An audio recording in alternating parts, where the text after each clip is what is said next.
बावैसोनि सिगां जों एक्स एनडिपि वेलफेयार एसोसिएशना गासै ज' जानानै मोनफ्रोमबो डिस्ट्रिक्टनि ज' जानानै सावरायखांनायनि उनाव जों मोनसे डिसिसनाव फैनो हादों जे बे डिसिसनानो जाबाय नैबे दा सोलिबाय थानाय जितु एमएलए इलेक्शन एसेम्बलि इलेक्शन बेवहाय जोङो इउपिपिएल दोलोखौ फुल सापर्ट होनानै जों आवगायलांनो सानदों आरो बे आवगायलांनायनि गुबै जाहोनावनो बा खारनफोरानो जाहैबाय जों सावरायनायनि माखासे बिथिङाव जों आवगायनो हादों जे गिबियाव साननो गोनाङा बाथ्रा जोंहा एनडिपिनि माखासे समस्या दङ जेरै केसनि खोथा केस उइड्रनि खोथा रिहेबिलिटेसन माखासे मोनबावनांगौ दङ लोगोसे एक्स ग्रेसियाफोर मोनबावनांगौ दङ दा बेफोर गासै बाथ्राखौ लानानै जोङो गासै बिटिआरनि एक्स एनडिपि वेलफेयार एसोसिएशनानो गोबां सावरायनायनि गेजेराव जों इउपिपिएलखौ फुल सुइंआव सापर्ट खालामनानै देरहाहोनायनि थांखिजों जों आवगायगासिनो दङ आरो बेयाव माखासे बाथ्रा दङ जे जितु 2020नि 27 जानुवारिनि जितु एकर्ड बे एकर्डखौ फुलफिल खालामोब्ला जों दुलाराय बर' माहारियानो जथेस्थ' जौगानायथिं फैगोन आरो जों दुलाराय बर' माहारिया जथेस्थ' आवगायगोन लोगोसे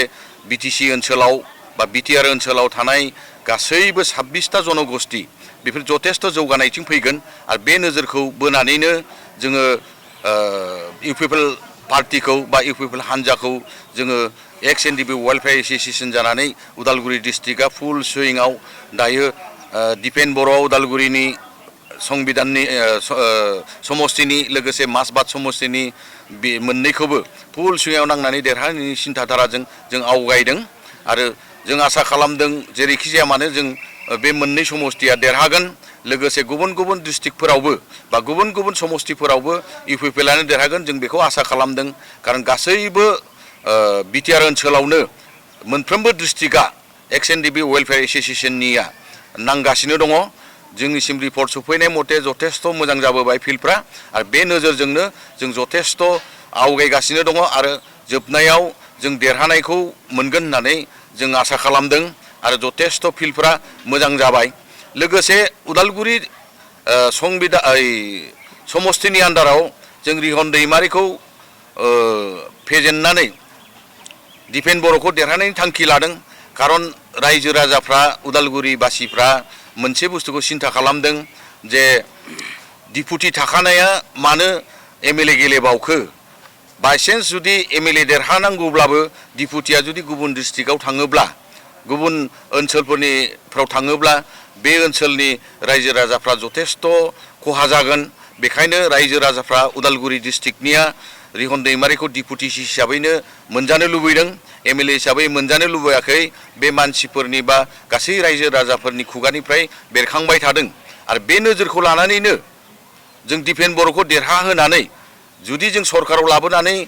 मिनिस्टार मोनहोनो हायोब्ला जोंहा मोननै साइडथिं जों जौगानाया फैयो डिपुटिशिप लाइननिथिंफ्राय जौगानाया फैगोन उदालगुरि हिसाबै लोगोसे मिनिस्टारफोर मोनफ्लांबायोब्ला मिनिस्टार लाइननिफ्रायबो जथेस्थ' जौगानाया फैगोन बे नोजोरखौ बोनानैनो उदालगुरि ओनसोलनि रायजो राजाफ्रा जिबायदि कमेन्ट्स होदों बेबायदि कमेन्ट्सखौबो जों गोसोआव लानानै दिनैनि बे समाव उदालगुरि समस्तिनिफ्राय दिपेन बर'खौ जों जेरैखिजाया देरहानायनि थांखि लादों एक्स एनडिपि वेलफेयार एसोसिएशन उदालगुरि डिस्ट्रिक्टआ लोगोसे मासबाद समस्तिनि रबिन्द्र बसुमतारी बिथांखौबो जेरैखिजाया देरहानायनि थांखिजों जों हाबा मावगासिनो दं उननि समाव जों 100% देरहागोन होननानैनो जों आसा खालामदों आरो जथेस्थ' फिल्डफ्रा जौगाबाय दिनैनि समाव रिहन दैमारिया गले गले एमएलए जाबाय थानायखाय रायजो राजाफ्रा बे बिथिङावबो नोजोर होदों जे सासे मानसिखौ बेसेबां भट होबाय थागोन होननानै दा बिपिएफनि मानसिफ्राबो बे खोथाखौनो बुंबाय थादों सासे मानसिखौल' एमएलए मिनिस्टार खालामबाय थानानै जाया दिनैनि समाव दिपेन बर'आ स्ट्रं केन्डिडेट सेंग्रा केन्डिडेट दुलाराय बर' माहारिनि आफादगिरि जानानै थानाय समाव 25 बोसोर बिथाङा दुलाराय बर' माहारिनि समस्याजों लोगोसे 26टा जनगोष्ठीनि समस्याफोरजों नांथाबनानै जथेस्थ' बिटिआर ओनसोलाव सान्थिनि खामानि मावदों बर' माहारिनि खामानि मावदों दा बेवखायनो सासे मानसिखौल' जोङो एमएलए एबा मिनिस्टार खालामबाय थायाबासिनो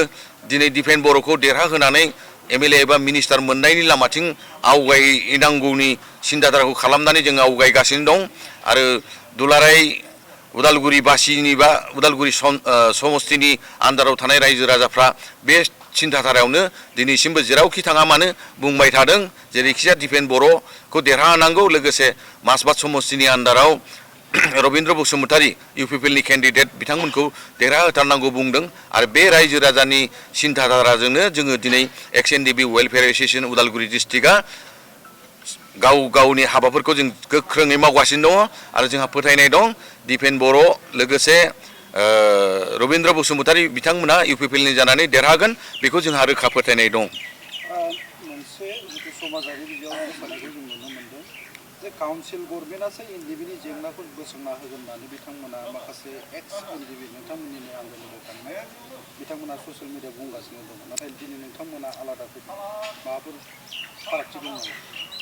बाथ्राया जाहैबाय मा जोंनि एनडिबिफ्राव फ्राय गावस्रा गावस्रि जाजोबदों जेला एनडिबिया गावबाय बिनिफ्राय एकर्ड जाखांनायनि उनाव जों XNDB वेलफेयार एस'सिएशन हिसाबै जों बानायनानै लाबाय लोगोसे बिनि उनावहाय XNDB इउनाइटेड फराम हिसाबै दाबाय बिदिनो सिन्थाधाराया एसे आलादा आलादा थांबाय गावबागाव सिन्थाधाराजों गावबागाव हाबाफारियाव मावबाय नाथाय जेब्ला जोङो हाग्रामा महिलारि बिथांनि जिथु सम भाष्य होनाय जों बेखौ नोजोर बोनो गोनां जादों खारन बिथाङा मोनसे खोथा बुंदों सिगांनि समफोराव जों बुंनायखौ खोनाबोदों जे बिथाङा BTC एकर्डनि दफाखौ मावफुङा लोगोसे बे बिटिआरनि दफाफोरखौ बा एकर्डनि दफाफोरखौ मावफुङा लोगोसे सम बुंनायबो नुदों जे बिनि एकर्डनि दफाफोरखौ मावफुंनाया जायफ्रा एकर्ड खालामनाय बिथांमोननिसो दा बेवहाय बेफोर नोजोरखौ बोनानै हाग्रामा महिलारि बिथां बा BPF पार्टिया जि जों XNDBफोरनि समस्याखौ सुस्रांगोन बा मावगोन बेखौ जोंहा फोथायनाय गैया आरो बेवहायनो बे दफाफोरखौ जाफुंथारनांगौनि सार्थआव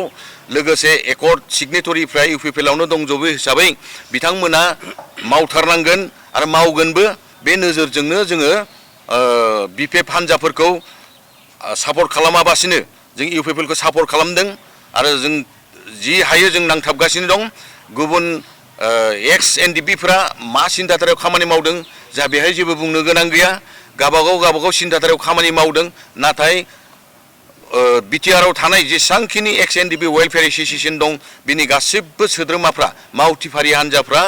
दा इउपिपिएल हान्जाखौनो बे एकर्डनि दफाफोरखौ मावफुंनांगौनि सार्थआव जों हाबाफारि लानानै जों खामानि मावगासिनो दं निस्सय जों बे हाबाफारियाव देरहासार जागोन। माखासे केसफ्रा माखासे जेंनाफ्रा थांनाय सरकारनि दिनाव सुफुंजादों होनना नोंथांमोना सानदोंना? दा केस जोबनाय जोबैनि बिथोराव दानथामसोनि उनाव आंनि जेबो ADGPजों रायलायनायाव आंबो थांदोंमोन दा बेयाव बेसेबांबा 100 बेसेबांबा जन केसा जोब्बाय लोगोसे माखासे जेलाव थानाय एनडिबिफोरनि NIA केसा जोब्बाय माखासे केसफ्रा जोब्बाय गुबुन जायगाफ्राव जायफ्रा जोबजादोंमोन बिथांमोनाबो गबोजोब्बाय नाथाय CBIआव थानाय जिथु केस रन्जन दैमारिखौ लानानै माखासे दंबावो बिथांमोना गनो हायाखै जों बावैसोनि सिगाङाव प्रमद बर'जों रायलायनायाव बिथाङा बुंदों बेफोरबो लासै जालांगोन खारन कर्टआ आलादा लोगोसे पलिटिकेल पार्टिया आलादा खारन कर्ट होननाय बुस्थुआ एक्सट्रा जायो बेखायनो जोंहा आसा फारिनाय दं प्रमद बर'नि दैदेननाय सरकारा निस्सय गासैबो जेलाव थानायफोरखौ लासैनो गलांहोगोन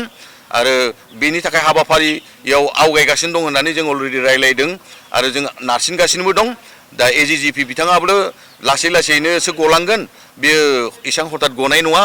लासै सिस्टेमा मा होनो कर्टनि थ्रुयैसो बेफोर गजोबगोन होननानै बुंदों बेखायनो जोंहा फोथायनाय दं बिथांमोना लासैनो गलांगोन आरो बिनि थाखायनो जोङो बिथांमोनखौ बख'नो थाखायनो जों इउपिपिएलनि सिगनेटरिफोरनि माखासे मानसिफोरखौ दिनै समाव MLA हिसाबै दैथायहरनांगौ जादों आरो बे दैथायहरखांनायनि उनावसो बिथांमोना हाबा मावोब्ला निस्सय नाब्ला बिथांमोनानो जा बा जेलाव थानाय बिथांमोनानो जा निस्सय गगोन होननानै जोंहा फोथायनाय दङ।